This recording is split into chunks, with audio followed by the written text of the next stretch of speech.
हर तमगे, हर जगह एक कहानी मौजूद है, परंतु कुछ कहानी सुना दी जाती है तो कुछ छुपा दी जाती है। यही छुपी हुई कहानी हम की श्रेणी में आपको बताने जा रहे हैं। एक डरावनी रात की कहानी जिससे पढ़कर आपको खौफ का असल मंजर महसूस होगा। इसे पढ़कर आपको मालूम होगा कि जीवन में की गई हर गलती का हिसाब होता है। हालांकि ये हिसाब के चूकते होने में कई बार बेहद समय लग जाता है, परंतु जब वक्त आता है तो उसे बचने के लिए कोई राह नहीं बचती। इस श्रेणी में कहानी है इरफान की। इरफान जो आर्थिक रूप से काफी असहाय था, जिसके कारण उसने 20 साल पूर्व ऑटो रिक्शा चालक बनने का फैसला किया। वह अपने कार्य से पूर्ण रूप से अवगत था, परंतु एक हादसे ने उसकी जिंदगी ही खत्म करके रख दी। आखिर क्या थी यह कहानी? तारीख 18 जून 2019। इरफान का जन्मदिन। इरफान पूरे दिन की मेहनत करके अपने घर की ओर निकलता है। वह अपने परिवार की पूरी जिम्मेदारी अच्छे से निभाते हैं। ऑटो रिक्शा पूरे दिन चलाने के बाद वह थक जाता है, लेकिन वह इसके बावजूद बेहद खुश होता है। आज उसकी कमाई अच्छी जो हुई होती है। वह सोचता है कि घर पहुंचते हुए वह रास्ते से कुछ खाने के लिए ले चलेगा, ताकि उसके दोनों बच्चे और पूरा परिवार को खुशी मिले। इरफान अपने परिवार से बेहद प्रेम करता है। वह हर दिन अपने समय से ज्यादा वक्त ऑटो रिक्शा चलाता था, ताकि किसी भी दिन उसके परिवार वालों को किसी के सामने हाथ फैलाने पड़े। आज इरफान को बहुत फोन आ रहे थे। यह सब फोन उसके घर से ही आ रहे थे। इरफान के बच्चे उसे फोन करके जल्दी आने को कहते, क्योंकि वह अपने पापा के साथ उनका जन्मदिन मनाना चाहते थे। इरफान के बच्चे इरफान को लगातार 2 घंटे से फोन कर रहे थे। इरफान उन्हें हर फोन पर मना कर देता था, क्योंकि वो चाहता था कि थोड़ा सा धन और कमा लें, ताकि शांति से वह अपना जन्मदिन मना सके। रात के 11 बज रहे थे। इस वक्त गांव के लोग नींद की अवस्था में होते हैं। इरफान को अब कोई सवारी नहीं मिल रही थी। इरफान ने सोचा कि अब उसे शायद कोई अन्य ग्राहक नहीं मिलेगा। अब उसकी जेब में भी पूरे दिन के तकरीबन 1200 to 1300 कमाई हो चुकी थी। अब वह अपने घर की ओर निकल रहा था। उसने अपने होठों के दोनों कोनों को खींचा हुआ था। वह बेहद खुश था। वह रास्ते में ढाबे से कुछ खाना भी लेकर जाने का सोच रहा था। रात के वक्त होने के कारण वह अपनी तेज रफ्तार में ऑटो दौड़ा रहा था। यह रास्ता उसके घर की तरफ शॉर्टकट था। वह ऑटो को हवा से बात करवा रहा था। तभी अचानक से एक तेज रोशनी उसके आंख के सामने पड़ी और वो खुद को बचाने के लिए ऑटो के हैंडल को दूसरी ओर किया।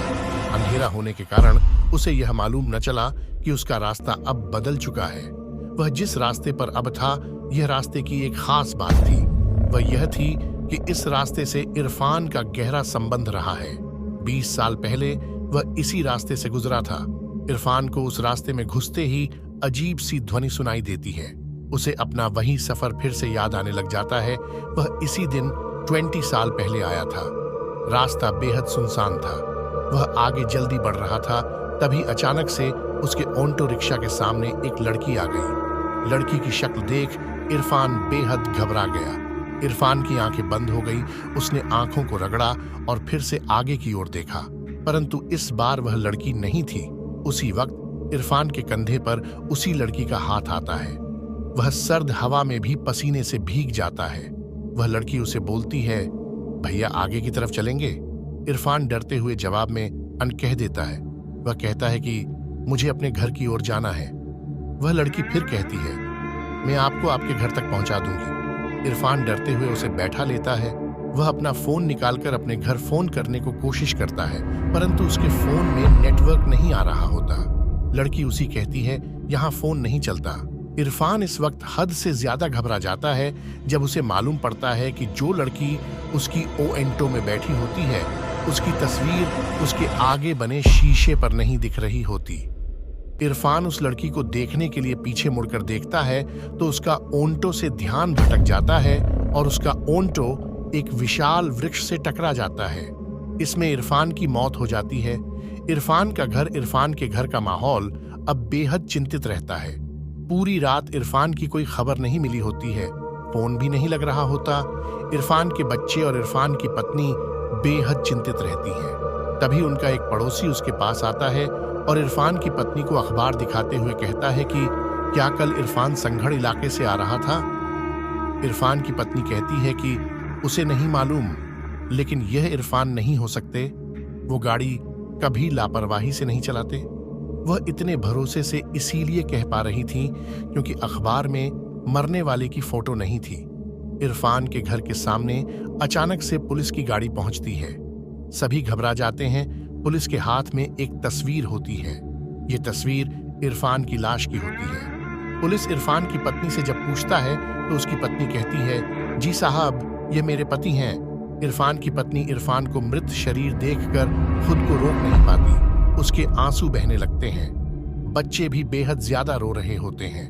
पुलिस, देखिए, हम आपका दर्द समझते हैं। हम आपकी यहाँ सहायता करने ही आए हैं। हम आपसे कुछ सवाल पूछना चाहते हैं जिससे इस केस में थोड़ी मदद मिलेगी। इरफान की पत्नी मदद करने के लिए हामी भर देती है। पुलिस, इरफान ऑटो रिक्शा कब से चला रहा था? इरफान की पत्नी, जी आज तकरीबन 20 साल हो गए। आज ही अपने जन्मदिन के दिन इन्होंने ऑटो चलाना चालू किया था। पुलिस, अच्छा, ये ऑटो उसके खुद का है? इरफान की पत्नी, जी शादी के कुछ महीने बाद इन्होंने ऑटो को अपने नाम पर करवा लिया था। इससे पहले यह ऑटो इनके चच्चा जान का था। वे ऑटो यूनियन के पूर्व प्रधान रह चुके हैं। पुलिस इरफान की पत्नी से पूछताछ करने के बाद मोहम्मद के पास पहुंचती है। मोहम्मद पूर्व ऑटो यूनियन का प्रधान रहा और इरफान का चाचा है। पहले तो वो पुलिस के हर सवाल का जवाब देने से मना करता रहा, लेकिन जब पुलिस वाले उसे सच बताने के लिए मारने लगे तो उसने बताया। इरफान की अम्मी बचपन में ही गुजर गई थीं। इरफान के अब्बू यानी मेरे भाई जान शराबी थे। उन्हें शराब के अलावा खाने का कोई होश नहीं था। इरफान के लिए उसके माता पिता सब कुछ थे। एक दिन ज्यादा शराब के कारण भाईजान की मौत हो गई। इरफान अकेला हो गया। गरीबी के कारण ज्यादा पढ़ा लिखा नहीं था। वह मेरे साथ ही रहने लगा। पहले तो हमने उसे पढ़ने के लिए कहा, लेकिन उसका मन अब पढ़ाई में नहीं था। वो कहता कि उसे पैसे कमाने हैं ताकि वह अपनी आगे की जिंदगी अच्छे से बिता सके। इरफान के जन्मदिन के दिन ही हमने उसके लिए ऑटो लिया और उसे भेंट कर दी। ऑटो पाकर वह बेहद खुश था। ऑटो चालक के रूप में उसका वह पहला दिन था। मैं भी उसके साथ ही गया था। यह सुनकर पुलिस वाला हैरान हो जाता है। पुलिस बीच में रोकता है और पूछता है कि तुमने तो कहा था कि इरफान उस वक्त अकेला था। झूठ कहा था मैंने। इरफान का जन्मदिन था तो उसके लिए संघड़ से एक शराब की बोतल और साथ में कुछ चखने में भुजिया ली। यह रास्ता हर वक्त सुनसान ही रहता है। उस वक्त रात के 10-15 हो रहे थे। हमारे ऑटो को एल लड़की ने रोका। वह बेहद खूबसूरत थी दिखने में। छोटे कपड़े पहने हुए थे। अपने घर जाना चाहती थी, लेकिन मैंने और इरफान ने काफी शराब पी हुई थी। इरफान नशे में बेकाबू हो गया और उसने उस लड़की का रेप करने लगा। वह चीख भी रही थी, लेकिन उसकी सुनने वाला उस जगह पर कोई नहीं था। यह सुनते ही पुलिस वाला आगे के केस को समझ गया। उसने उस लड़की के केस को फिर से खोला और मोहम्मद को फांसी की सजा मिली। इरफान को सजा तो खुद वह लड़की ही दे चुकी थी।